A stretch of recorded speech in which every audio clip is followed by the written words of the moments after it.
I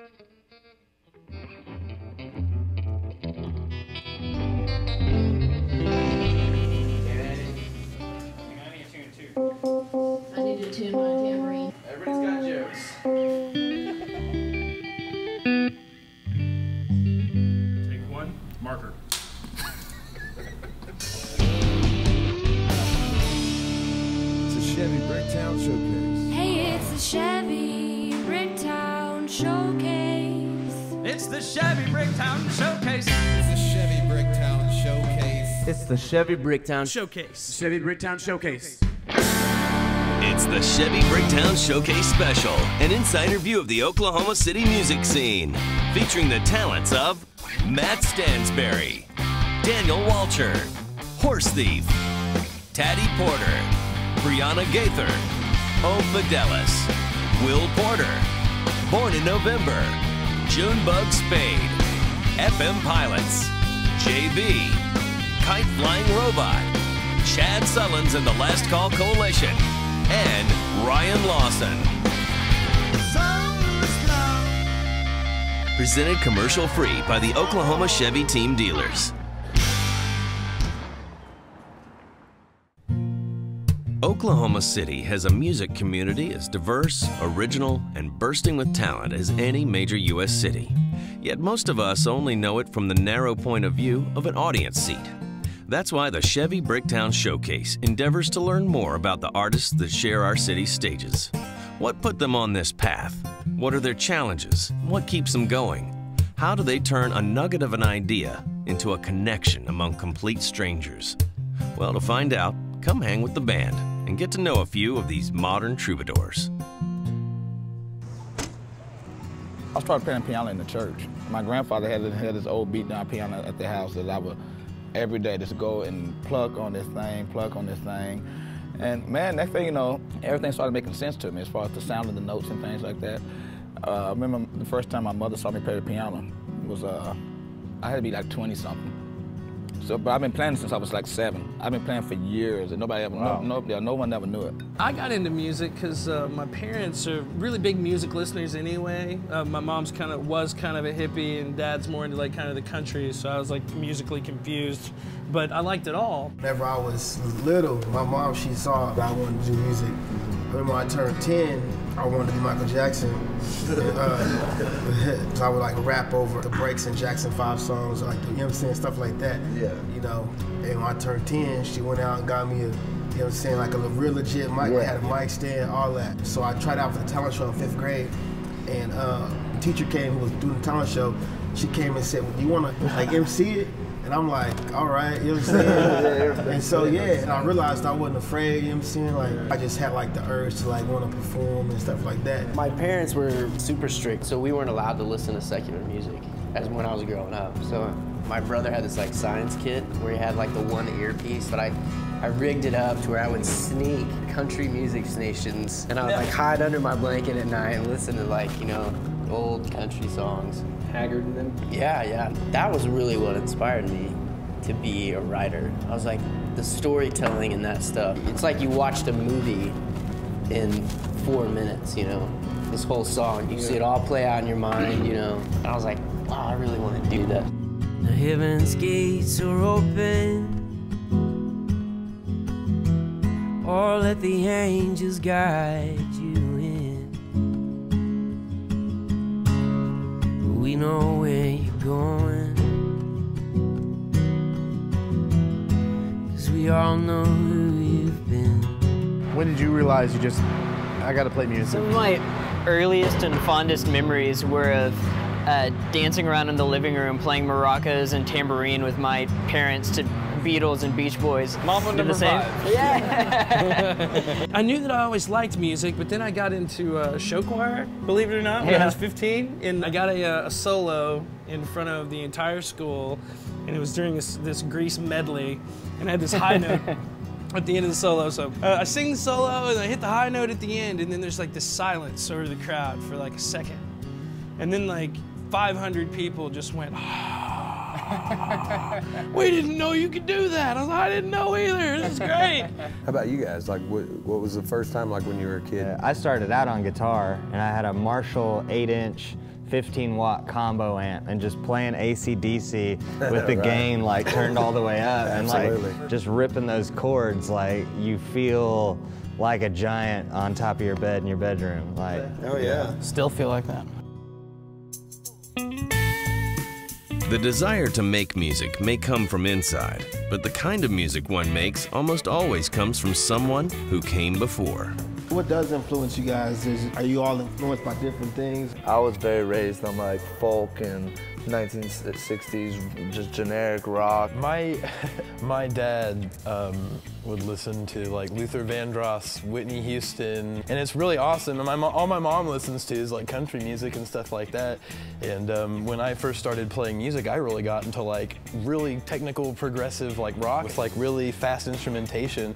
They both listen to electronic music every single day, but you listen to our music and you're like, those guys don't want to really be DJs. But like they do, you know, they're ACM for production. My stepdad played and sang in cover bands when I was a little kid. When I'd get in the truck, the first thing that'd pop up would be like a Hank Williams Jr. tape, you know, or Willie or Waylon or those guys. That's what I grew up on. Well, I mean, we come from like, you know, 70s rock and metal. I love blues, but like what really brought us together was The Great Divide. Right on. I mean, that music, when we first heard it, we're like, that's one thing we all have. That's not country and it's not rock. We like that. It's like right in the middle. If the Rolling Stones met Built to Spill and had a baby, it would be Junebugs Baby. Yeah, and then that baby somehow kind of had a little thing going on with Dinosaur Jr., you know, little fling. And somehow they were cousins with the Beatles. With the, yeah, somewhat. Like Revolver. Like third or second cousins. I'd say the Kinks over. In the Kinks, maybe, you know, just like some late '60s, but turned up a little. You know what I'm saying? So you just know? inbred rock history. There you go. Right. There you go. Yeah. One of my favorite artists is Brian McKnight. And before that, you get into, I would say, like the Isley Brothers and stuff like that. Those are my two, only because I love R&B. My biggest influence is the none other Ray Charles. Ray Charles, Sam Cooke. And that's pretty much where my roots come from as far as singing and playing the piano. Early on, I got real into, you know, guitar players. I kind of actively started getting into like Jimi Hendrix and Stevie Ray Vaughan and Eric Clapton and all these guitar guys. And what's funny now is, you know, for the most part now I get into songwriters and stuff like that, but early on it was guitar players.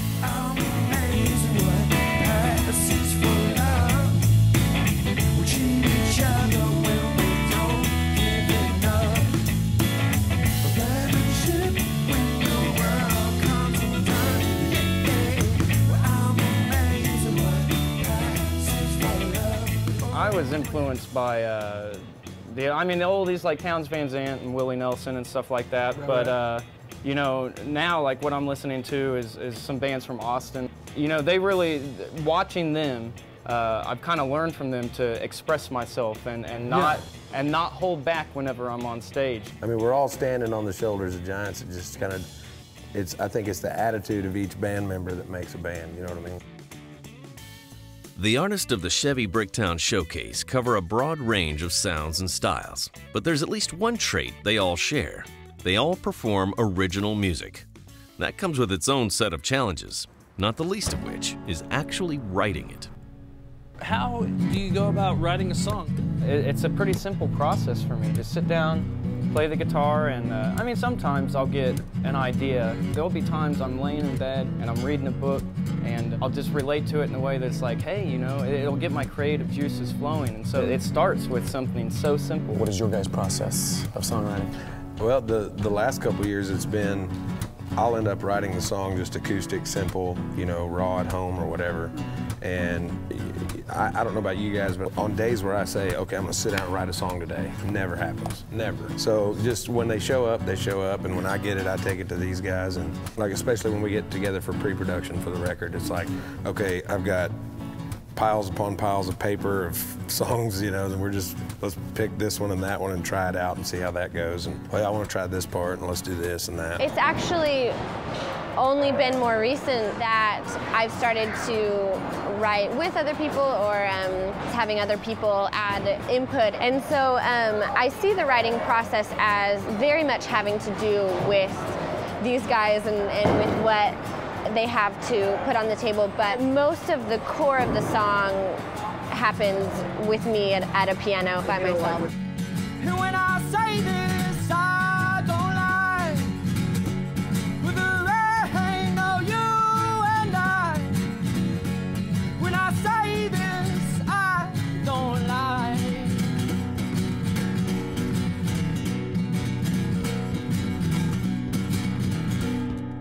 There ain't no you and I. It's just a spontaneous thing, you know. If I'm having a bad day, if I'm having a good day, and if I want to write about it, I will. And I think it's good to get things like that off your chest. But I'm not going for a certain sound or anything. I'm not the next T-Pain. I'm not the next Usher. I'm not the next Britney Spears. You're not? Wow. Normally it's Nick or I write a song at home, just on an acoustic guitar, just something that kind of catches us at the time, and then we bring it in and they tell us how bad it is and then they try to fix it. And then we change it and make it better for them. Yeah. Well, me, I'll tell you how I write songs. I'm sleeping, because I dream about music. I like music so much, I dream about it, so I wake up and, oh, that's a good one. Record it, then later on I play it. That's it. You know, I record stuff on my phone, like whenever I think I got an idea or something. Yeah. But I look like an idiot doing it because I'll be walking by people and I'm talking to my phone, but it's like, you know, something upside down. Exactly. I've lost a couple #1 hits over losing my iPhone. I know. Well, those are gone. Of course, the work doesn't stop when the song is written. The true test of a songwriter's mettle comes when their masterpiece is set free to see if it can survive in front of a crowd that wants to hear something they know. I think anybody could get up there and play a song that people already like. It takes guts to get up there and play a song that nobody's ever heard. The places I play, they're all these bar joints, and I've got to get their attention, because if I get up there and I'm just stiff like a board, they're just going to talk over me. I try my hardest to stick out, you know, to say, listen, you know, I've got something going on here, and hopefully people do shut up and listen, you know. It depends on the venue. I think each venue, they have something different. It's because the crowd changes. I mean, you can start out playing one way, but then next thing you know, you look up at a certain time, the crowd's completely changed. So we never bring in a set list. Never have a set list, never have one. You just kind of call them? Random, yeah, as we go. Yeah, if we're playing to a more mature crowd, then we're gonna, you know, we do something they can relate to. Now, if it's a younger crowd that just want to party, then we can definitely do that too. That's always on the list. Yeah. When you write a song and then somebody comes up and says, it sounds like you took a piece of my life and you put it into this song and they relate with you. Right. I've never met you, and I wrote this song 10 years ago, but we've connected through this piece of music. And that's so powerful to me. It is. It's something else. Yeah, that's it, dude. One of the biggest compliments I ever got was a guy came up to me. He said, you said in that song everything that I have felt like in the last 6 months of my life, and you said it in that song. Looking back, I was like, heck yeah, done and done. I want to be somebody whenever they hear me speak, it's, you know what I'm saying, like I'm saying something. A lot of times people today, they make music, they don't say nothing, you know what I'm saying? You got a room for people to listen. What you gonna say? You don't get up there and say, you know what, I'm tighter than you, I got this many girls, I sold this much dope, or are you gonna give them something that's profound that they can use, they can leave better than what they came in?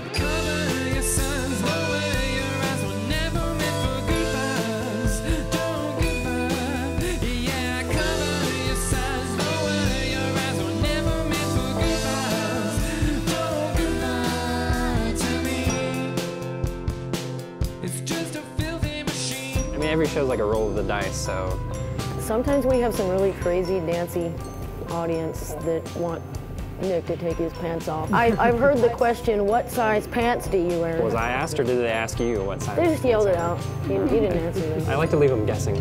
First show that we played was at this little bitty coffee shop, and he was tucked away in our side in a room. Like, you couldn't even see him. He was just playing. People could hear him, but like, it was like a ghost. I was playing a mandolin, and I was sitting down at the keyboard, and I had my legs crossed because the mandolin didn't have a strap on it, and I was trying to adjust it. When I saw it from the side, it's like the chair where you're supposed to put your butt was like his thighs. He just overshot it. He was like, It was literally like I bounced out of just like completely out of sight. And I was like right by you, and I don't even think I flinched. Yeah, I don't think he even stopped playing the song. The ghost howled wildly with laughter, though, from the room. That's hilarious.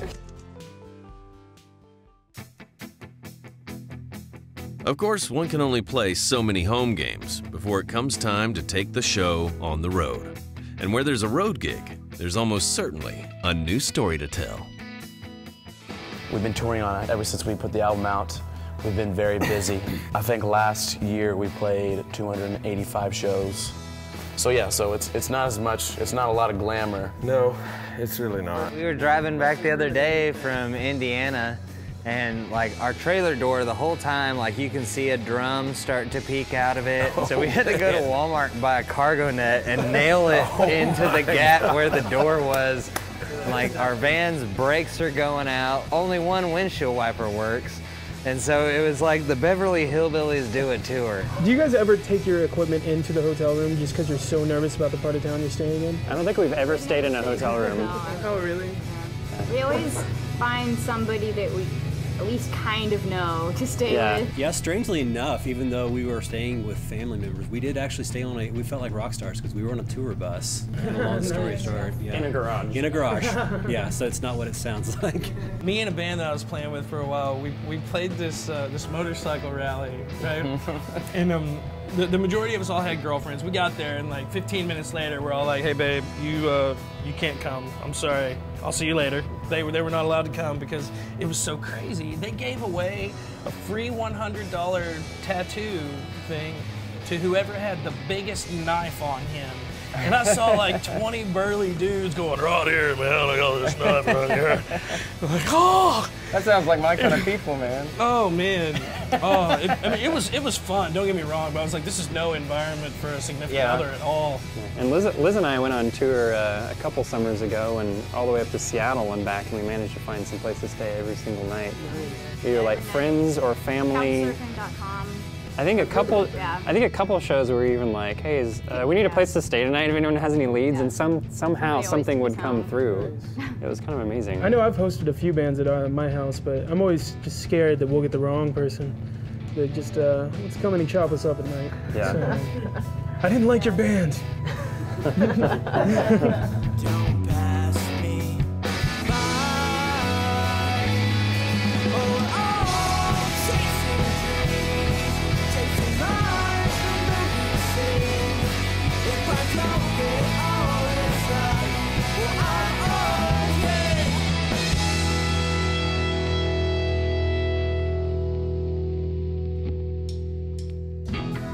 It's not just the road that can work a musician's tail off. Getting out there and gigging is a full-time investment of time and energy that often serves as a second full-time job.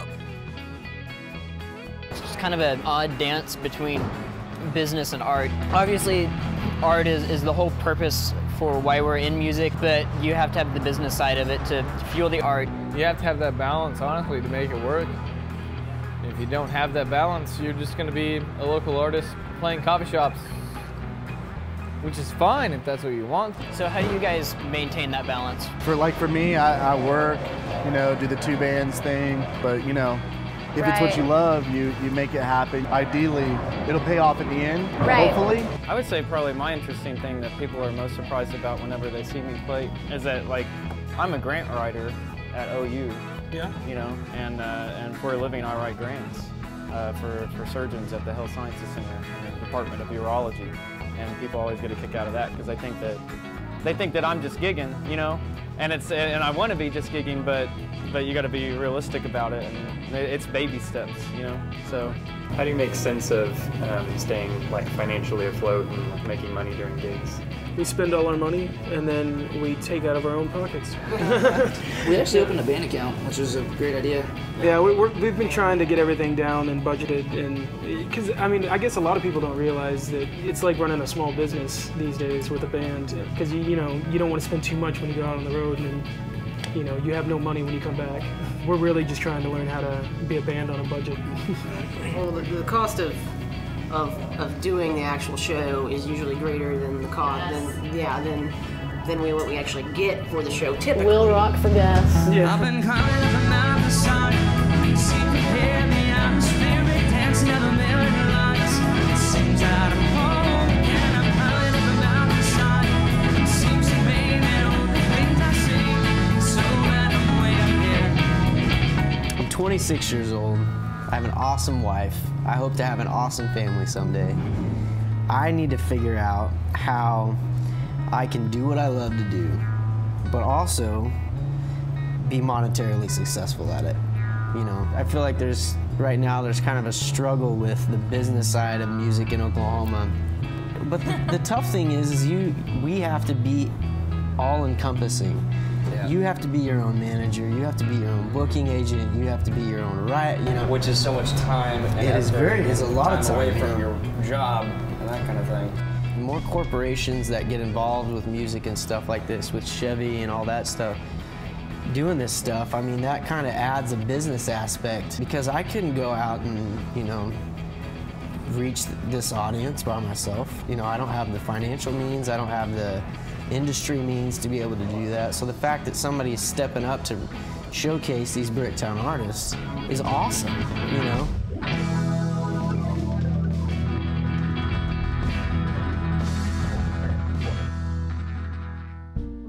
So where is all this heading? Well, you may be surprised to learn that not all of them are gunning for the cover of the Rolling Stone. The dreams are as diverse as the artists themselves. I played in bands for, 15 years, and you start your first band and you're like, oh, we're gonna make it, and in like a month we're gonna be like huge. And you learn that's pretty inaccurate pretty fast. So I don't know, I don't think we really have any delusions like we're gonna get like really huge, you know. And making it anyway these days, getting signed, that doesn't mean that you're gonna have any money. You still have to work. Of course, we want to figure out a way to make this happen to where we can survive completely off of this. But we're kind of comfortable at the way it's going right now. We're playing where we want to. Right. Just take it as far as we can. We're definitely enjoying it though. We get great gigs and a lot of positive feedback. Yeah, so no complaints at all.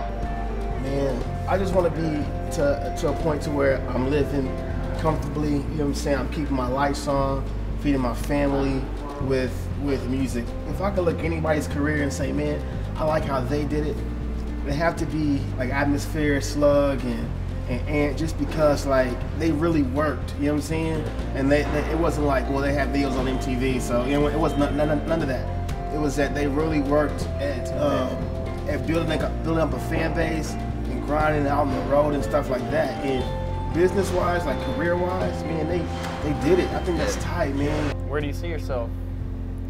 What's your plan?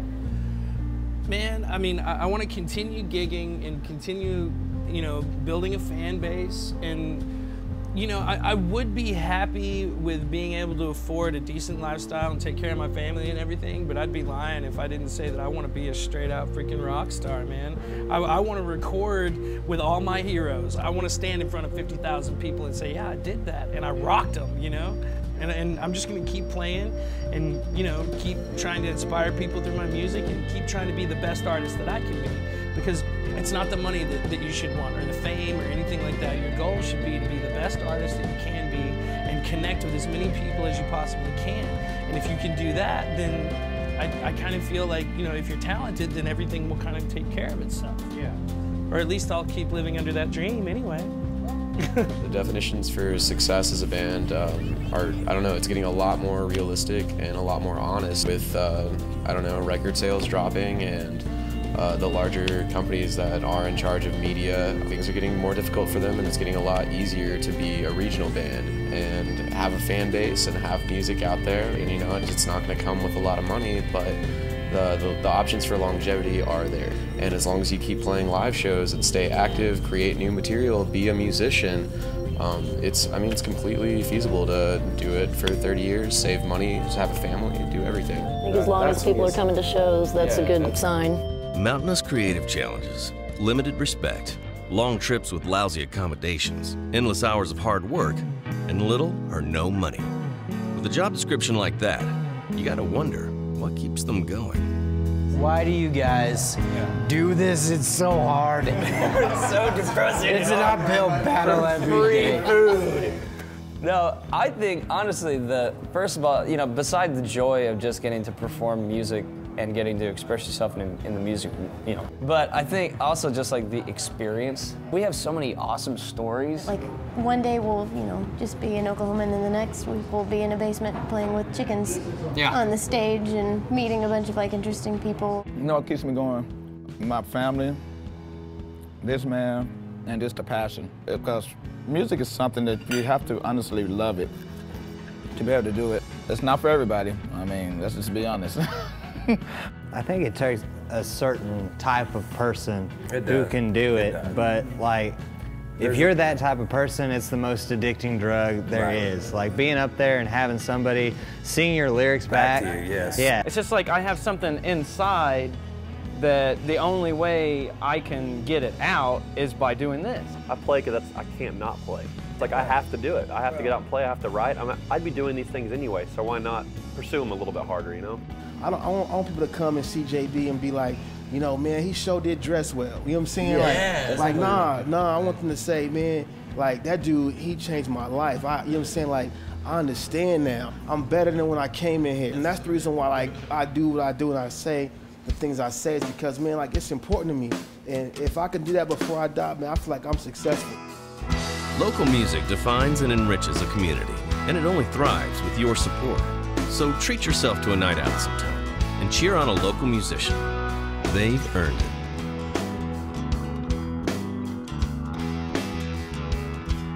Well, hey, pretty girl, well, I've had my eye on you. Yeah, but this old car, well, you know it would never do. Yeah, so I put down the money, they're pulling it around. Now you and I can take over this town. Come on, honey, let's go for a ride. You know this Chevy won't never die. So we can drive it for 1,000,000 miles if you wanna. Oh, put this flower up in your hair, 'cause you know everyone's gonna stare. 'Cause you're looking good in this car, you can fly. So come on, honey, let's go for a ride. Yeah, for the longest time, well, I thought you were out of my league. Oh, but I gained some confidence with this new set of keys. Yeah, well, tell me if I'm wrong, but I think it'd look nice if you were sitting in the passenger side. Come on, honey, let's go for a ride. You know this Chevy won't